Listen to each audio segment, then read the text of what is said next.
A graça e a paz do Senhor Jesus Cristo sejam com todos nesta noite, amém?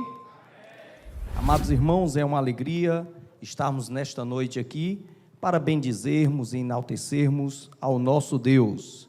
Já ouvimos louvores, já bendizemos, já exaltamos ao nosso Deus, e agora é um momento de reflexão das Escrituras. Sem delongas, portanto, eu convido a todos para abrirem suas Bíblias no Tratado Paulino Canônico, que eu gosto de dizer assim, inspirado pelo Espírito Santo, que é o livro de Romanos, lá no capítulo 12, um texto muito conhecido, muito abordado, muito pregado sobre ele. E eu quero, com os amados irmãos aqui, nesse tempo que nos resta, trazer essa rápida mensagem sobre esse assunto. Romanos, capítulo 12,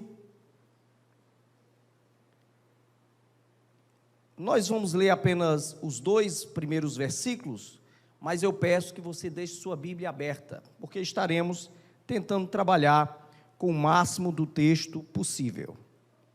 O texto diz assim, os 2 primeiros versículos de Romanos: Portanto, irmãos, exorto-vos pelas compaixões de Deus, que apresenteis os vossos corpos como sacrifício vivo, santo e agradável a Deus, que é o vosso culto racional. E não vos amoldeis ao esquema deste mundo, mas sede transformados pela renovação da vossa mente, para que experimenteis qual seja a boa, agradável e perfeita vontade de Deus. Deixem suas Bíblias abertas. Amados irmãos, esse é um texto que faz a divisão de toda a epístola aos Romanos, porque afinal de contas, Paulo do capítulo 1 ao 9, vem trazendo uma exposição, sendo ela progressiva, uma exposição detalhada, minuciosa, de todo o plano da salvação de Deus, desde a questão do pecado, em que ele mostra a ira de Deus, no capítulo 1, verso 18, até o momento em que ele mostra a revelação da graça de Deus, no capítulo 3, verso 24, e daí ele vem mostrando como essa graça foi manifestada para nós, essa graça justificadora, no capítulo 4, no capítulo 5 ele mostra o que recebemos através dessa justificação pela graça. No capítulo 6 ele mostra o trabalho de santificação em nossas vidas. No capítulo 7 ele fala da interação com a lei. No capítulo 8 ele mostra claramente a operação do Espírito Santo, nós que agora não estamos mais debaixo da lei, mas debaixo da lei do Espírito, porque somos controlados pelo Espírito Santo de Deus. No capítulo 9, 10 e 11 ele faz uma abrangência mundial de perspectiva coletiva da salvação, falando inclusive do futuro, de uma perspectiva escatológica, no capítulo 11. E aí, depois dele apresentar toda a obra salvadora de Deus, aí ele entra agora de forma prática.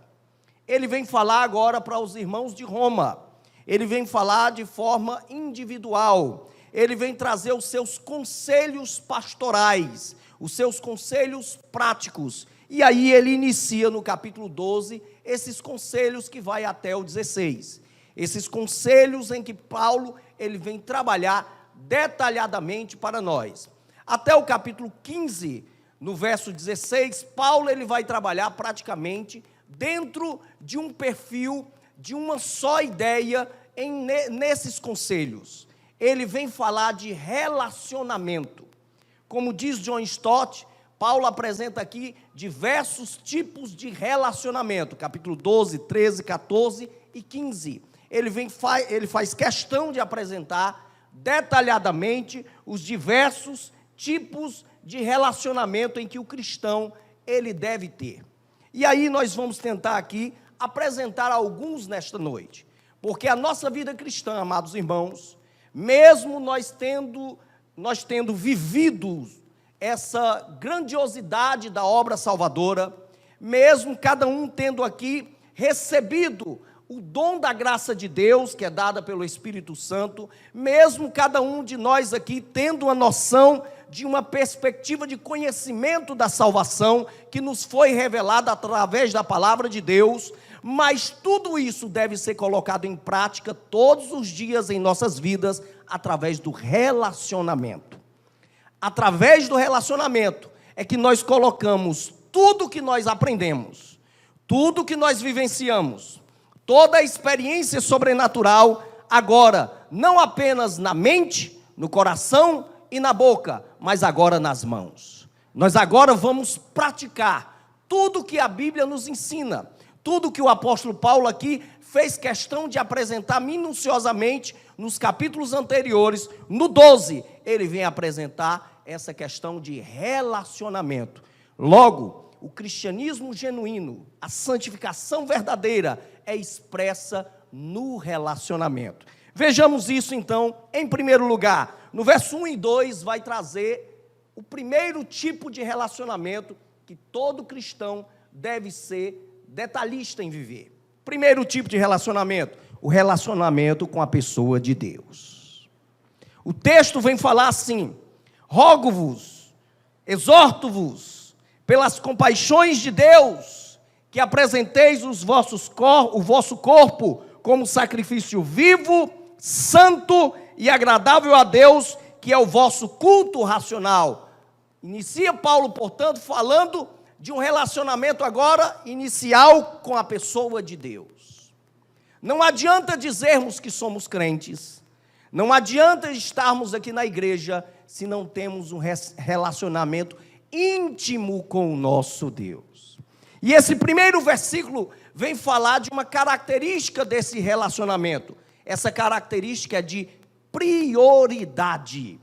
Deus, ele não procura apenas uma adoração pífia, uma adoração que seja de lábios, uma adoração que seja de rituais, uma adoração que seja de lágrimas. Deus procura uma adoração que envolva tudo que nós somos. É um sacrifício vivo, santo e agradável a Deus. Deus, ele quer tudo de nós. Ele quer o nosso corpo, ele quer a nossa alma, ele quer o nosso espírito, ele quer a sua vida, ele quer o seu tempo, ele quer a sua história, ele quer a sua mente, ele quer totalmente você para ele. Você não pode mais ser você, é Cristo Jesus que deve viver em sua vida.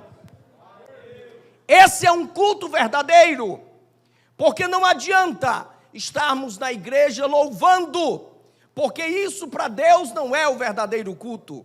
Não adianta nós estarmos na igreja apenas pregando, reunidos, se nosso coração está distante dele. Deus procura adoração com prioridade. E quando eu falo de prioridade, é algo muito sério, porque a palavra prioridade significa isso mesmo, eu colocar Deus em primeiro lugar, em primeiro plano. O que eu tenho de melhor, eu tenho de oferecer para Deus. O que eu tenho de melhor não é para o meu próprio deleite, mas é para a pessoa de Deus. Logo, se o que eu tenho de melhor é para Deus, eu tenho que procurar o meu melhor tempo para Deus, o meu melhor espaço para Deus, os meus dons, aquilo que eu tenho de melhor, devem ser oferecidos para Deus. E esse é um culto pensante, porque Deus não está procurando apenas um culto que seja de êxtase ou estático. Deus não está procurando um culto que seja apenas de invencionices, um culto fideísta. Deus procura um culto que seja pensante, racional, em que eu paro e penso e digo: eu sei o que estou fazendo, eu estou fazendo para a honra e para a glória do Deus Todo-Poderoso. Você diz: pastor, pode estar exagerando um pouco no que você está falando? Ora, Deus chegou para Abraão e ele não pediu para Abraão apenas que fizesse um sacrifício. Deus chegou para Abraão e convocou Abraão para que ele oferecesse o que ele tinha de melhor, que era Isaque. Amados irmãos, e Abraão foi oferecer Isaque sem saber o que iria acontecer.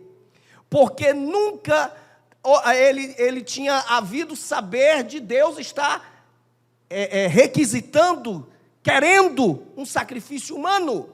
2, ele ainda foi na fé da esperança das promessas de Deus. Espera aí, eu esperei tantos anos para esse menino nascer, o menino veio, está vivo, agora é grande, e Deus está pedindo que eu leve ele em sacrifício, mas ele cria que o menino iria e voltaria, e como o autor de Hebreus diz, ele cria na ressurreição. Mas espera aí, irmãos, até aquele momento não tinha havido ressurreição, Abraão nem sabia se existia ressurreição, mas o melhor que ele tinha, ele foi oferecer para Deus. Isso é que é interessante, quando nós temos esse relacionamento de intimidade com Deus, de prioridade, Deus vai nos colocar em algumas situações em que nós não sabemos o que vai acontecer, nós não temos ideia de como vai ser o nosso amanhã, vão ser as provações que nós vamos passar, em que você não sabe como vai ser, o momento em que o que vai ser depois, mas você apenas, aquele que tem esse relacionamento íntimo com Deus de prioridade, apenas faz porque confia no Deus Todo-Poderoso. Porque esse é o sacrifício vivo, santo e agradável a Deus. Fé é nesse sentido. Por que eu sei que pode acontecer grandes coisas? A fé, ela é racional, irmãos. Parece brincadeira que eu estou falando. Ela não é racionalista, mas ela é racional. Sabe por quê? Sabe por que eu confio que podem acontecer grandes coisas? Porque meu Deus é grande, parte de um princípio lógico, que o meu Deus tem todo o poder, que o meu Deus faz maravilhas, que o meu Deus, ele faz milagres, eu confio nele, deixa ele fazer o que ele quiser. É ser levado pelo vento, é ser guiado pelo vento do Espírito. Isso é o culto racional, que esse termo pode ser traduzido como espiritual. Ser espiritual, amado irmão, não é apenas estar aqui no momento de histeria, como muitos acham que é, no momento de gritaria, como muitos acham que é, mas na verdade ser espiritual é ser controlado pelo Espírito Santo. Eu posso estar em casa, eu posso estar no momento de entretenimento, eu posso estar aqui no púlpito, mas eu devo ser controlado pelo Espírito Santo, os meus desejos, pensamentos e intenções, porque a prioridade da minha vida é Deus. Uma outra característica do relacionamento entre o servo de Deus com Deus está no verso 2, o texto diz assim: não vos amoldeis ao esquema deste mundo, mas sede transformados pela renovação da vossa mente, para que experimenteis qual seja a boa, agradável e perfeita vontade de Deus. Em primeiro lugar, nós falamos que no relacionamento com Deus exige-se a prioridade. E em segundo lugar, de forma resultante, acontece a transformação. Se em sua vida não há mudanças, não está acontecendo transformações, é porque você está distante de um relacionamento íntimo com Deus. E o texto, ele vem com exortação paulina: não sede moldados ao esquema. E é um termo grego aqui, esquema mesmo, no termo grego, significa forma. Ora, não sede moldados pela forma desse mundo. Nós não devemos ser moldados pela forma deste mundo, mas nós devemos experimentar o termo aqui, metanoia, que está relacionado, sim, dentro do arrependimento, a transformação de mente. E essa transformação vem, essa palavra metanoia, ela é base do termo metamorfose, ou seja, assim como a larva, ela se transforma numa borboleta, totalmente diferente. Aquele que tem intimidade com Deus, ele é transformado de forma totalmente diferente, porque acontece na vida dele uma metamorfose. Quem não está vivendo essa metamorfose é porque está distante de um relacionamento íntimo com este Deus. Deus quer mudança de você. Sendo objetivo nesta aplicação, sabe o que é, irmão? Você sabe o que faz de errado. Você sabe qual é a sua fraqueza. Você sabe quais são os maus pensamentos seus. Você conhece as suas deliberações erradas lá no seu escrutínio da sua vida. Você sabe muito bem. Não adianta fugir. Você sabe. E Deus quer que isso seja mudado. Ele quer saculejar você. Ele quer transformar a sua história. Ele quer mexer com a sua vida. Não existe relacionamento com Deus sem transformação. E o que você tem mudado? Ora, a regeneração em nossas vidas foi a transformação de intenções do nosso coração, mas a santificação em nossa vida é a transformação dos nossos hábitos, dos nossos costumes, do que nós fazemos, das nossas vivências diárias. Eu e você temos que estar sendo mudados todo dia, porque nós, pela velha natureza, somos maus. Temos que entender que estamos numa guerra, e a nossa maior guerra é contra nós mesmos. É hora de lutarmos contra a velha natureza, para apresentarmos uma adoração genuína a Deus, para que nós vivamos realmente, experimentemos a vontade de Deus em nossas vidas. Talvez você não esteja vivendo, amado irmão, grandes experiências com Deus. Se acostumou. Esse é o grande problema nosso. Nós nos acostumamos com nós mesmos. Nós nos acostumamos com a nossa vida. Nós nos acostumamos com esse mundo. E não venha com essa de dizer que o mundo não é atraente. O mundo é atraente, o sistema desse mundo é atraente. De forma rápida, é até delicioso, é apetitoso, mas é destrutivo. Nós temos que entender uma coisa: é um sacrifício que Deus requer de nós, é remarmos contra a maré, é lutarmos contra nós mesmos, é degladiarmos realmente contra esse sistema, porque nós já não somos mais daqui. Você tem de entender, você está em constante mudança, porque você não pertence mais a você, é Deus que domina a sua vida. É hora de vivermos essa metamorfose constante. Isso é relacionamento com Deus. Então você quer entender Ele? Comece a deixar de ser você. Você quer entender Deus? Experimentar a boa vontade dEle? Pare de querer sonhar os seus próprios sonhos. Viva a vontade de Deus na sua vida. Você fecha os olhos e deixe Ele te levar, porque para onde Ele vai te levar, realmente Ele é o que Ele quer com você. Porque tem crente frustrado por aí, porque quer impor as coisas para Deus. Para aí, irmão, não é você que é Deus, é Ele quem é Deus. Deixa Ele te dominar, deixa Ele tomar conta da sua vida, deixa Ele fazer de você o que Ele quiser, para que você experimente a boa, perfeita e agradável vontade de Deus. Sua oração tem sido o quê? Me dá, me dá, me dá? Ou tem sido, Senhor, o que Tu queres? O que Tu queres que eu te faça? O que Tu queres que eu melhore? Que não seja mais a minha vontade, mas a Tua, Senhor. Que não seja o que eu quero, mas o que Tu queres. Este é o significado de ser guiado pelo Espírito Santo de Deus.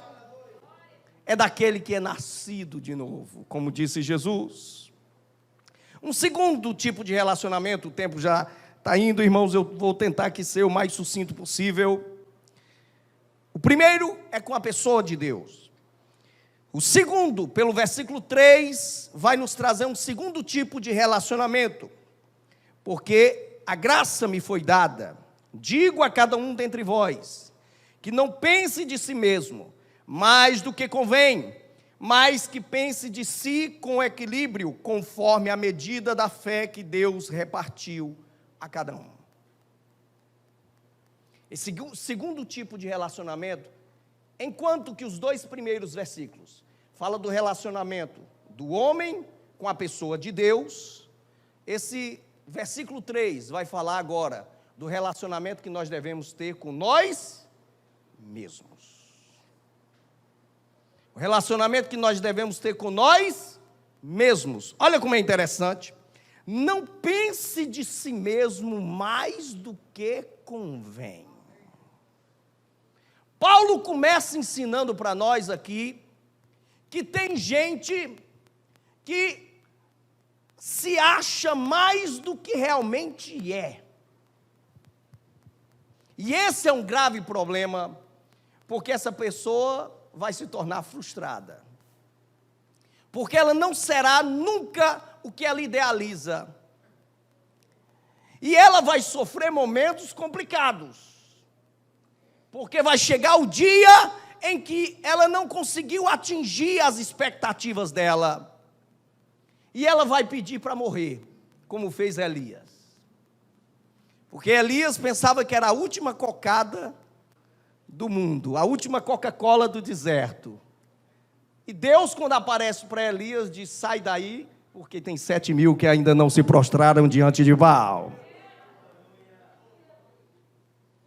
É hora de nós entendermos quem realmente nós somos. E de forma genérica e generalizada, nós não somos nada diante de Deus. De forma generalizada para todos nós aqui, nós somos meros mortais pequenos e falhos. Nós não merecemos estar onde estamos. Não merecemos a graça de Deus em nossa vida. Não merecemos a misericórdia e a salvação. Tudo isso, irmãos, é resultado da graça sobre nós. Agradeça a Deus porque você não merece a vida eterna. Agradeça a Deus porque você não merece ir para o céu.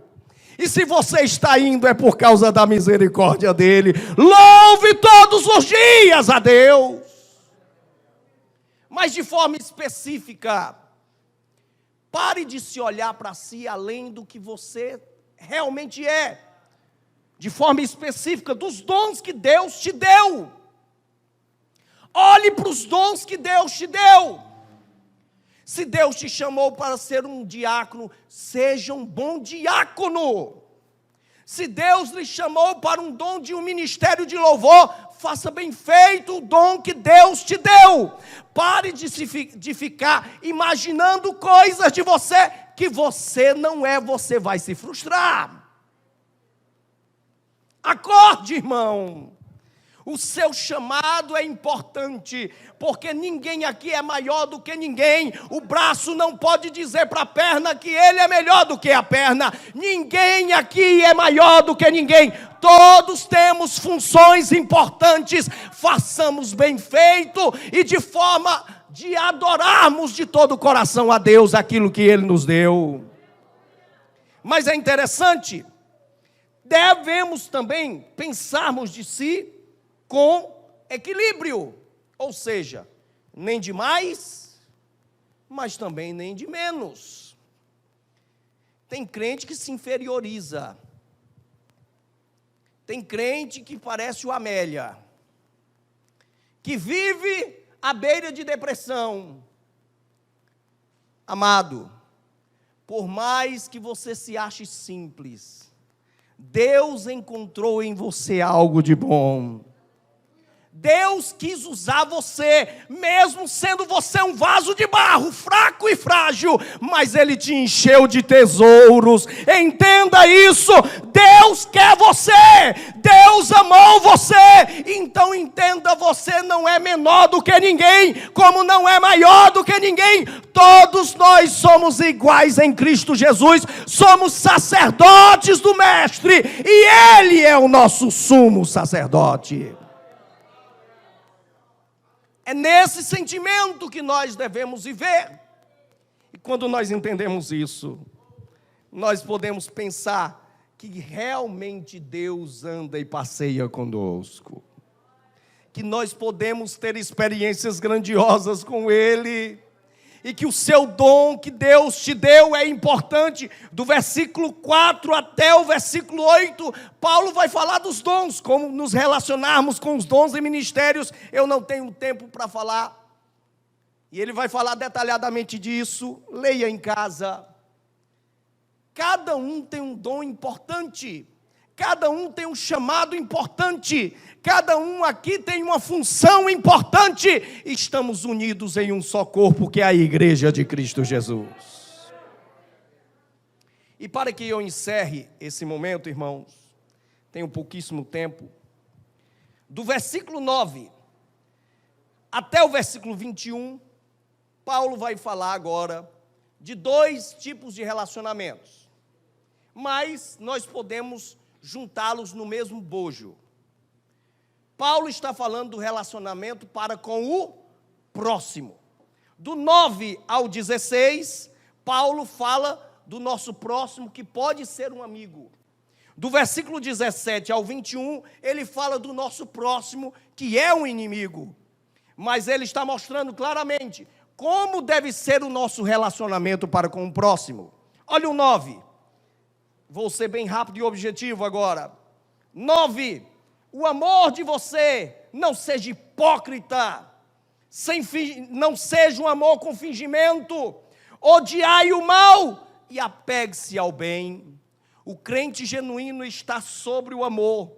Ele vive o amor e ele foge da hipocrisia e do fingimento, de ser falso. É hora de vivermos esse amor com sinceridade. Olha o verso 10, falando ainda do amor. Amai-vos de coração uns aos outros, com amor fraternal, preferindo-vos em honra uns aos outros. E aqui está a essência desse amor que acabamos de falar. Esse amor, ele é honroso, ele honra o próximo. É interessante, amados irmãos, o texto aqui chega a dizer que nós devemos honrar uns aos outros. Lá em Filipenses capítulo 2, verso 3, chega a dizer que nós devemos honrar o nosso próximo como se eles fossem superiores. E aí no verso 5 nós temos ali a doxologia paulina, que explica como é esse amor, como é essa honra que nós devemos dar. Que haja em vós o mesmo sentimento que houve em Cristo Jesus, que sendo em forma de Deus, não teve por usurpação ser igual a Deus, mas esvaziou-se a si mesmo, tomando a forma de servo, tornando-se semelhante aos homens, e achado na forma de homem, humilhou-se a si mesmo, até a morte, morte de cruz. Isso tudo por nós. Pelo que Deus o exaltou soberanamente e lhe deu um nome que está sobre todo nome, que ao nome de Jesus se dobre todo o joelho dos que estão nos céus, na terra e debaixo da terra, e que toda língua confesse que Cristo Jesus é o Senhor, para a glória de Deus Pai. Aquele que honra vai ser honrado. Aquele que ama o seu próximo sem fingimento e honra o seu próximo vai ser honrado. Mas não espere essa honra aqui, irmão. Mas quantos morreram sem receberem essa honra aqui? Não espere ela aqui. Essa honra de verdade vai ser lá ao lado do Senhor Jesus. Eu não espero muita coisa desse mundo, irmão, porque essa vida é passageira e rápida, e nós, quando piscamos os olhos, estamos partindo. Eu espero é lá, porque lá ninguém pode arrancar de nós, e nós estaremos para sempre ao lado do nosso Senhor e Salvador Jesus Cristo. É lá a nossa esperança. Não sejais descuidados com zelo, sede fervorosos no Espírito, e servir ao Senhor. É outra atitude para com o próximo. Eu não posso ser descuidado, eu devo ser fervoroso, eu devo estar pronto para servir, e servir ao Senhor é estar disposto a servir ao meu próximo. Alegrai-vos na esperança, sede pacientes na tribulação, perseverai na oração. Olha o verso 13, socorrei aos santos nas suas necessidades, procurai ser hospitaleiros. Verso 14, abençoai os que vos perseguem, abençoai e não amaldiçoeis, alegrai-vos com os que se alegram, e chorai com os que choram. O verso 14 e 15 são dois textos importantes, é porque o tempo extrapolou, senão nós faríamos aqui cada detalhe desta questão de relacionamento com o próximo. Mas olha, o texto está falando de eu ser o quê? Prático. Eu querer ajudar o próximo. Não fazer para aparecer. Eu ter o prazer de ajudar alguém. Eu correr atrás de ajudar o próximo. E um outro detalhe, e eu acho o verso 15 muito pesado até, porque chorar com os que choram, todo mundo chora. No dia do funeral de alguém, todos vêm dizer que aquela pessoa era um santo. Choram por ela. Mas se alegrar com os que se alegram. Quantos, no momento da alegria do outro, têm inveja? Quantos, no momento da alegria do próximo, são os primeiros a tirar a pedra? Amados irmãos, se estamos tendo um relacionamento com Deus de transformação, a prática nossa não é dar espaço para inveja, mas é nos alegrarmos com os que se alegram. E eu encerro esta palavra, do verso 17 ao 21, deixando claro, meu relacionamento com meu inimigo, com aquele que me odeia, não é de retribuir o mal com o mal. Porque se você faz o mal para a pessoa que te fez mal, você se torna tão mal quanto aquela pessoa. Você se torna tão má quanto aquela pessoa. Não se retribui o mal com o mal.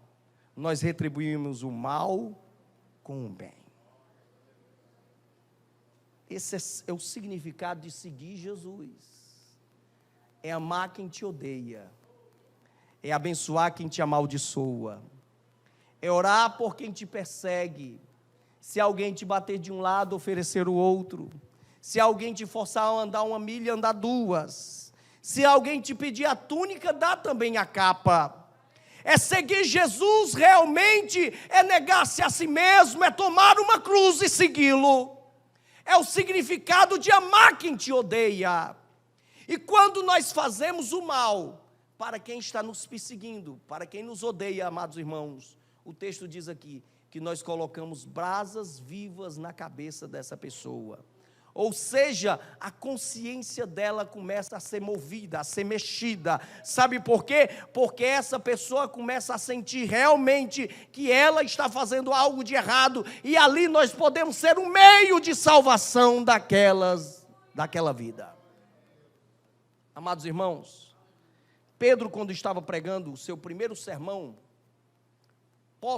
no momento do dia de Pentecostes, no dia de Pentecostes, ele prega para aquela multidão. E Pedro, se você ler bem o texto, ele aponta para aquela multidão como ela sendo a culpada da morte de Jesus. Tudo dá-nos a entender que muitos daqueles que Pedro viu naquela multidão foram um daqueles que estavam pedindo para Pilatos que Jesus fosse morto, que pediu que o sangue dele caísse sobre eles, a culpa da morte de Cristo caísse sobre Jesus. E quando Pedro ele mostra que eles são culpados, eles perguntam: e o que podemos então fazer? E Pedro apenas diz: creiam e se arrependam. Arrependimento é mudança total, não só de intenção, mas de atitude. A sua e a minha vida devem ser de nós estarmos prontos para nos arrependermos de como estávamos vivendo, para agora sermos exemplos para as outras pessoas, fazendo o bem. Sem estarmos olhando para quem, estamos retribuindo o mal com o bem, vivenciando este evangelho, para que o mundo possa ver em nós realmente Cristo Jesus. Que a sua oração, amado irmão, não seja apenas agora mais por você, mas agora, na sua oração que você faz no escrutínio da sua casa, lá no momento mais tardio, que seja um momento que você esteja pronto para orar até por quem está te odiando, por quem está te perseguindo, e mais, para que você realmente, cada vez mais, deixe o velho homem e se revista de Cristo Jesus. Que Deus em Cristo vos abençoe.